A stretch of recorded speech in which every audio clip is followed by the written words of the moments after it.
Question number first, इसमें आपको कहा गया है फाइंड द एंटी डेरिवेटिव और इंटीग्रल। मैंने जैसे आपको पहले बता रखा है, एंटी डेरिवेटिव या इंटीग्रल का जो मीनिंग होता है वो सेम होता है। ऑफ द फॉलोइंग फंक्शन, मतलब आपको इसका इंटीग्रेशन ही फाइंड आउट करना है क्वेश्चन नंबर 1 से लेकर क्वेश्चन नंबर 5 तक, but by method of inspections. आपको जो normal integration direct formula use करके ना करते हुए, इसको आपको किसके थ्रू करना है, मेथड ऑफ इंस्पेक्शंस के थ्रू सॉल्व करना है। हिंदी मीडियम में निम्न फलनों के प्रति अवकलन, प्रति अवकलन मतलब अवकलन का अपोजिट मतलब समाकलन आपको ज्ञात करना है, लेकिन आपको किस मेथड से करना है, निरीक्षण विधि द्वारा ज्ञात करना। निरीक्षण विधि मतलब इंस्पेक्शन मेथड, इसमें आपको अनुमान लगाना रहेगा किसी भी नंबर मतलब क्वेश्चंस का कि किसका डेरिवेटिव है, उसके बाद हम क्या करेंगे, सॉल्व कर पाएंगे। मतलब इसमें आपको डायरेक्ट इंटीग्रेशन का फॉर्मूला समाकलन के सॉल्व नहीं करना है, इससे आपको करना पड़ेगा कि ये पर्टिकुलर जो भी क्वेश्चन है वो है, उसके थ्रू ही हम इसको क्या कर पाएंगे, सॉल्व कर पाएंगे। तो question number first, sign 2x, तो साइन 2x का आपको क्या करना है, प्रति अवकलन करना है। तो जैसे मैंने आपको बता रखा है, सबसे पहले आपको दिमाग में सोचना है कि साइन 2x या साइन x किसका डिफरेंशिएशन होता है। तो अगर आप ध्यान से सोचें तो cos x का जो डिफरेंशिएशन होता है वो आपका होता है माइनस साइन x। तो हम लिख सकते हैं इससे, वी नो दैट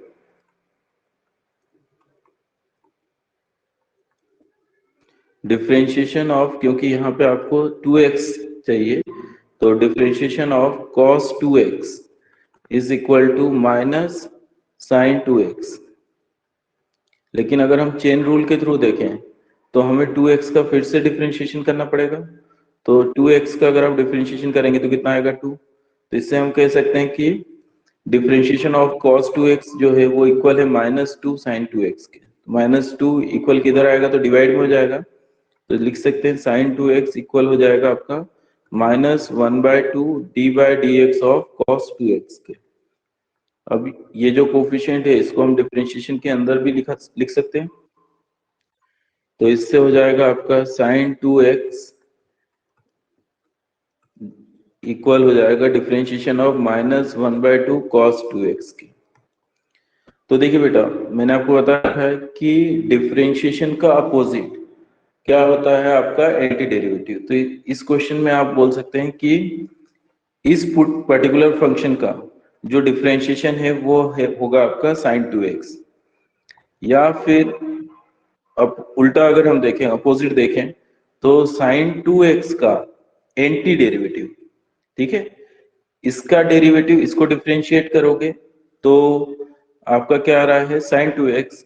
तो sin 2x का ये अपोजिट हुआ, मतलब क्या हुआ, आपका एंटी डेरिवेटिव हुआ। दैट मीन्स आपका प्रति अवकलन हुआ, और वो क्या होगा आपका -1/2 cos 2x। तो हमें ये ज्ञात करना था, इसका जो है एंटी डेरिवेटिव ही हमें फाइंड आउट करना था। तो इससे लिखा जा सकता है कि sin 2x का जो एंटी डेरिवेटिव है, क्योंकि इस पूरे का डिफरेंशिएशन जो है, इस पूरे का डिफरेंशिएशन ये है, तो इसका उल्टा, दैट मीन्स इसका एंटी डेरिवेटिव क्या हो गया, ये हो गया। तो आप यहाँ पे लास्ट लाइन लिखेंगे, therefore anti derivative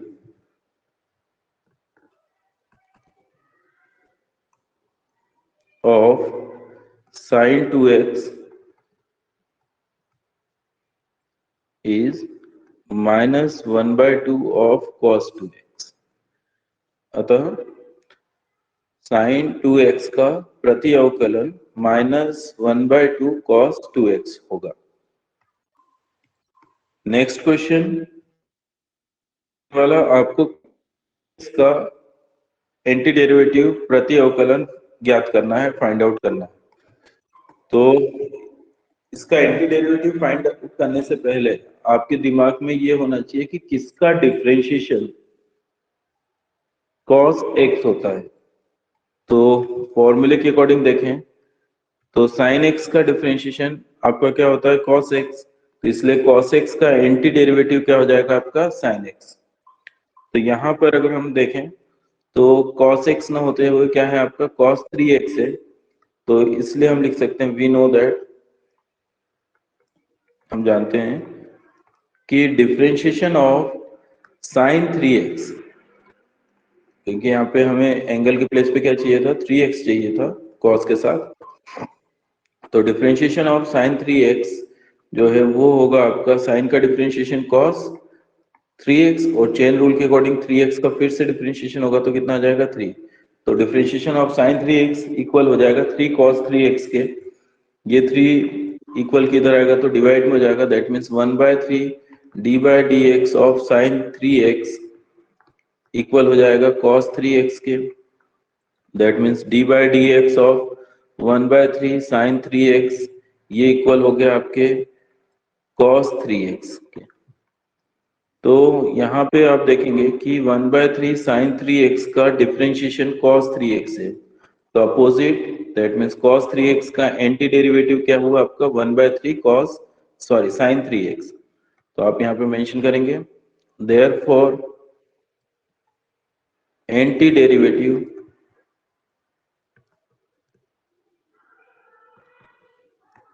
of cos 3x is 1/3 sin 3x, तो ये आपका आंसर हो जाएगा cos 3x का प्रति अवकलन जो है वो आपका क्या होगा 1/3 sin 3x। क्वेश्चन नंबर 3, आपको एंटी डेरिवेटिव फाइंड आउट करना है e की पावर 2x का, e की पावर 2x का प्रति अवकलन निकालना है।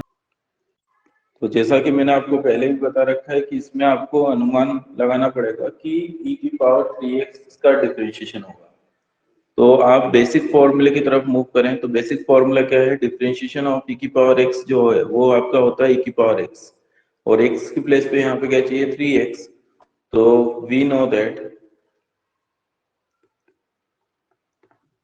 डिफरेंशिएशन ऑफ e की पावर 3x, ये आपका होगा e की पावर x का डिफरेंशिएशन e की पावर x, तो e की पावर 3x का e की पावर 3x होगा, और चेन रूल के अकॉर्डिंग 3x का फिर से डिफरेंशिएशन करेंगे तो कितना हो जाएगा 3 e की पावर 3x, ये जो 3 है इक्वल के इधर आएगा तो डिवाइड में हो जाएगा, तो इसको हम लोग लिख सकते हैं 1/3 d by dx of e की power 3x equal to e की पावर 3x, या फिर d by dx of 1/3 e की पावर 3x जो है वो इक्वल होगा e की पावर 3x। इससे कहा जा सकता है कि 1/3 e की पावर 3x का डिफरेंशिएशन क्या है आपका e की पावर 3x, तो इसका अपोजिट मतलब एंटी डेरिवेटिव, क्योंकि इसका डिफरेंशिएशन ये है तो एंटी डेरिवेटिव अपोजिट में क्या होगा 1/3 e की पावर 3x, तो therefore anti derivative of e की पावर 3x इज 1/3 e की पावर 3x, e की पावर 3x का प्रति अवकलन 1/3 e की पावर 3x होगा।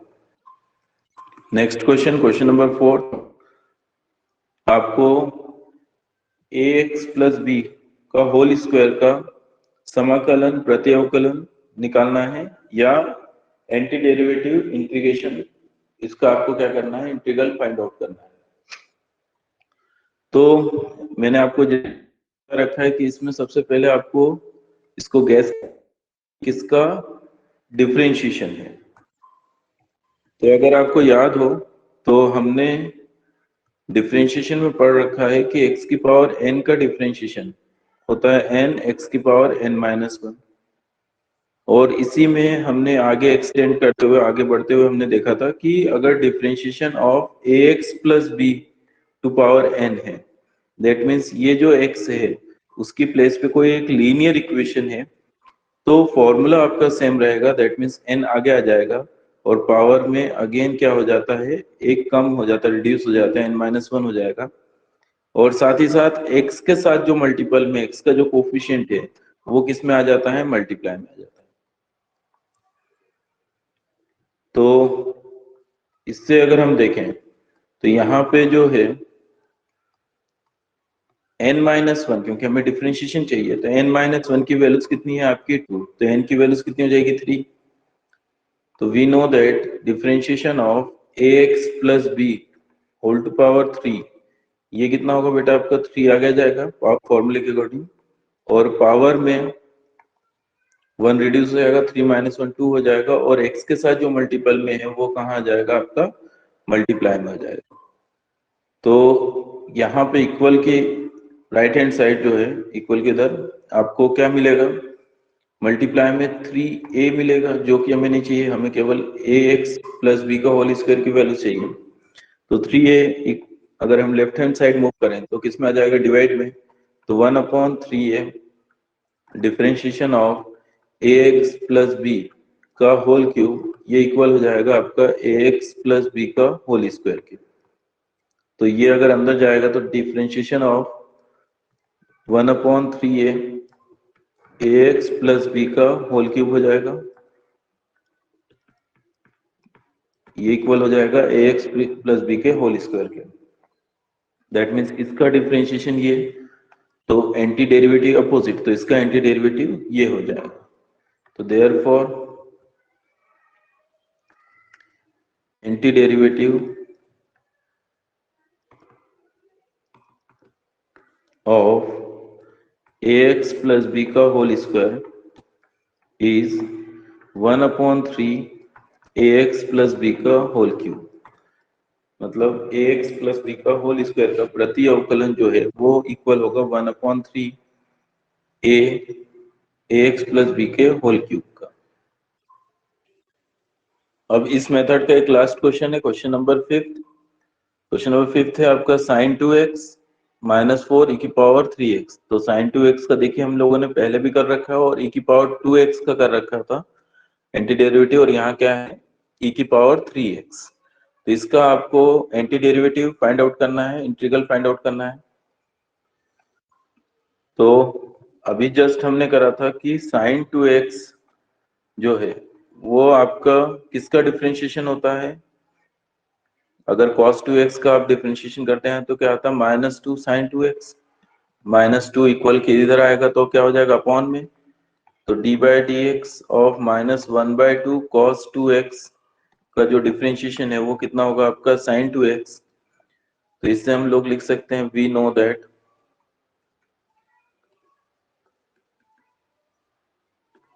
कि डिफरेंशिएशन ऑफ -1/2 cos 2x, इसका डिफरेंशिएशन कितना होगा आपका sin 2x। और डिफरेंशिएशन में देख रखा है कि अगर बीच में प्लस हो तो प्लस और माइनस हो तो माइनस लगाते हैं, तो माइनस और कोफिशिएंट यहाँ 4 है तो 4 बाहर आ जाएगा।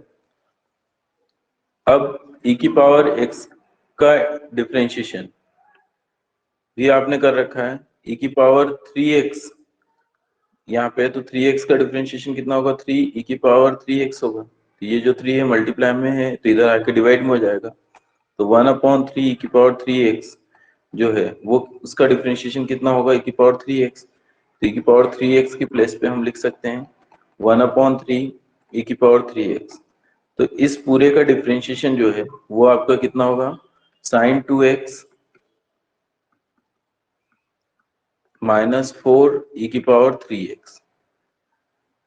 तो मैंने आपको पहले भी बता रखा है एंटी डेरिवेटिव या इंटीग्रल जस्ट अपोजिट है, मीन्स इसका डिफरेंशिएशन अगर ये है तो इसका एंटी डेरिवेटिव आपका क्या होगा, ये होगा प्रति अवकलन -1/2 cos 2x -4/3 e की पावर 3x होगा। तो यहाँ पे आप लिखेंगे therefore anti derivative of sin 2x -4 e की पावर 3x इज वो कितना होगा आपका -1/2 cos 2x -4/3 e की पावर 3x। तो ये आपके क्वेश्चन नंबर 5 का आंसर हो जाएगा। क्वेश्चन नंबर 6, ये अब आपका थोड़ा डिफरेंट हो गया है। Find the following integral. आपको इंटीग्रल फाइंड आउट करना है क्वेश्चन नंबर 6 से 20 तक। इसके पहले के क्वेश्चन नंबर 7 से 20 तक की वीडियोस मैंने अपलोड कर रखा है। ये एक डिफरेंट था तो इसलिए मैंने इसको स्टार्टिंग में नहीं करवाया था। तो क्वेश्चन नंबर 6 जो है वो आपको किसका इंटीग्रल फाइंड आउट करना है, 4e की पावर 3x प्लस 1 का। 4e की पावर 3x प्लस 1 का आपको समाकलन ज्ञात करना है। इसमें आपका अब डायरेक्ट फॉर्मूला यूज होगा। तो ये अभी तक जितने क्वेश्चन 6 से 20 तक उससे डिफरेंट इसलिए बेटा क्योंकि अभी तक हमारे जो सिंपल फॉर्मूले दिए जाते थे जैसे sin x का इंटीग्रेशन तो आप डायरेक्ट यूज करते थे -cos x, e की पावर x का इंटीग्रेशन आप डायरेक्ट यूज करते थे e की पावर x। लेकिन अब यहाँ पे थोड़ा सा डिफरेंट है, ये है कि यहाँ पर आपको x की प्लेस पे कोई एक लीनियर इक्वेशन मिलेगी। मैं पहले ही बता रहा हूँ यहाँ पे जो है वो लीनियर इक्वेशन होनी चाहिए, रेखीय समीकरण होना चाहिए। तो आपका फॉर्मूला चेंज हो जाता है। जैसे अगर हम e की पावर में ax प्लस b का अगर क्या कर रहे हैं, इंटीग्रेशन कर रहे हैं, तो e की पावर x का जैसे मैंने आपको बता रखा है फॉर्मूला क्या होता है, इंटीग्रेशन e की पावर x होता है। तो यहाँ पर भी आपका e की power x ax plus b होगा, लेकिन हम जो कर रहे हैं वो इंटीग्रेशन है। डिफरेंशिएशन में हम चेन रूल के थ्रू करते थे तो ये ax का ax प्लस b का फिर से डिफरेंशिएशन होता था और a मल्टीप्लाई में आ जाता था। तो इंटीग्रेशन उसका अपोजिट है। इसलिए यहाँ पर जब भी आप लीनियर इक्वेशन का करते हैं तो यहाँ पे जब भी आपको लीनियर इक्वेशन टाइप दिया रहे तो आपको जब भी उसका इंटीग्रेशन करना है तो यहाँ पर आप एक बात याद रखें कि जो भी x के साथ मल्टीपल में है वो यहाँ पे किस में आ जाएगा, डिवाइड में आ जाएगा। जैसे अगर साइन x है और आपको sine bx ax plus b का अगर आपको क्या करना है, इंटीग्रेशन करना है, तो साइन का इंटीग्रल क्या होता है, माइनस कॉस। तो ये भी हो जाएगा minus cos ax plus b, और साथ में आपका डिवाइड में क्या आ जाएगा, a आ जाएगा। इसी तरीके से अगर sec square ax plus b का अगर आपको करना है तो सेक स्क्वायर x का इंटीग्रेशन होता है 10x, तो ये इसका इंटीग्रेशन हो जाएगा 10x 10ax प्लस b, और ax के साथ मल्टीपल में है तो यहाँ पे डिवाइड में आ जाएगा। आपको बस एक चीज याद रखना है कि जो भी आपका मल्टीपल में है अगर वो लीनियर इक्वेशन प्लेस हो रहा है तो जो भी मल्टीपल में वो आपका किस में आ जाएगा, डिवाइड में आ जाएगा। तो यहाँ पर जो है आपका देखिए, तो e की पावर में 4, e की पावर में क्या है आपका 3x क्वेश्चन में। तो अगर हम यहाँ पे फॉर्मूला यूज करें इंटीग्रेशन का तो दोनों टर्म का अलग अलग इंटीग्रेशन होगा। इसमें जो कोफिशिएंट है वो बाहर आ जाएगा, दैट मीन्स 4 बाहर आ जाएगा। इंटीग्रेशन e की पावर 3x का करेंगे, e की पावर x का इंटीग्रेशन e की पावर x होता है, और x के साथ जो मल्टीपल में है वो आपका 3 है, कोफिशिएंट 3 है तो 3 डिवाइड में आ जाएगा। प्लस कांस्टेंट का जो है मैंने आपको बता रखा है, इंटीग्रेशन क्या होता है आपका 1 अगर है तो उसका क्या हो जाएगा x, क्योंकि आप जानते हैं कि x का अगर हम डिफरेंशिएशन करते हैं तो कितना आता है 1, तो 1 का इंटीग्रल क्या हो जाएगा x। अगर 9 है तो 9 का बाहर आ जाता है, और 9x का डिफरेंशिएशन कितना होगा आपका 9, इसलिए 9 का इंटीग्रेशन कितना हो जाएगा आपका 9x। एक बार ध्यान से सुनिएगा, 9x का डिफरेंशिएशन 9 होता है तो हम क्या लिखते हैं, 9 का इंटीग्रेशन क्या लिखेंगे 9x। इसलिए अगर यहाँ पे c है तो c का इंटीग्रेशन क्या हो जाएगा cx। तो आपको याद रखना है कि कांस्टेंट का अगर इंटीग्रेशन कर रहे हैं तो वो क्या होगा x। तो यहाँ 1 कांस्टेंट है तो 1x मतलब 1 हो जाएगा। और लास्ट में हम हमेशा इंटीग्रेशन जब भी इनडेफिनाइट इंटीग्रल कर रहे हैं तो लास्ट में जो है आपको क्या मेंशन करना पड़ेगा, एक कांस्टेंट ऑफ इंटीग्रल c। यहाँ पे C1 C2 मैंने सारी चीजें बता रखी बेसिक इंटीग्रेशन में, वो आप यूज कर सकते हैं। तो इसका जो फाइनल आंसर होगा वो कितना हो जाएगा, 4e की पावर 3x अपॉन 3।